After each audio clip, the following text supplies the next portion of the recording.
এই যে দেখো বন্ধুরা, আমরা রান্না টান্না করে দেখি। দেখো এই যে 3 থালিতে 3 জায়গাতে ভাত করে দেখি। আর এই যে দেখো মাঝখানে মাংস একটু বেশি মনে হয়েছে, একটু বেশি করে পাবো 4-5 পিস, কিন্তু কড়াইতে দেখে কম কম লাগছে। যখন থালিতে দিয়ে দিবো তখন দেখতে হবে। দেখো নাও নাও নাও দাও, দেখো লাড়ো একটু লাড়ো দেখে দাও বন্ধুরা। হ্যাঁ একদম পুরন্দর বিরিয়ানির মতো একদম ঝরে ঝরে পড়ছে দেখছো। হ্যাঁ আরে আর কইও না, আর মেসে টেসে থাকছি, উস্তাদ মাসি টাসি আসে না, ওই লেগে নিজে নিজে রান্না করে খাচ্ছি মেলা দিন পরে। হ্যাঁ তো বন্ধুরা তাড়াতাড়ি সাবস্ক্রাইব করো, কমেন্ট টমেন্ট কিছু করো, কেমন লাগছে না খেতে। হ্যাঁ এই যে দিয়ে দিলাম আমাকে, দেখছো প্রথমে আমাকে দিয়েছে। তারপরে হচ্ছে, আর পরে নেক্সট পরে হবে আরো ভিডিও হবে, তোমরা দেখতে পাবে সবাই মিলে।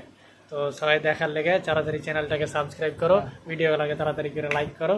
হ্যাঁ আর এই যে দেখছো বন্ধুরা, লাইটটা জ্বলে না, খারাপ হয়ে গেছে, লাইটটা ঠিক করতে হবে। তো তোমরা তাড়াতাড়ি ভিউজ টিউজ বাড়াও, টাকা পয়সা পেলে লাইট ঠিক করবো।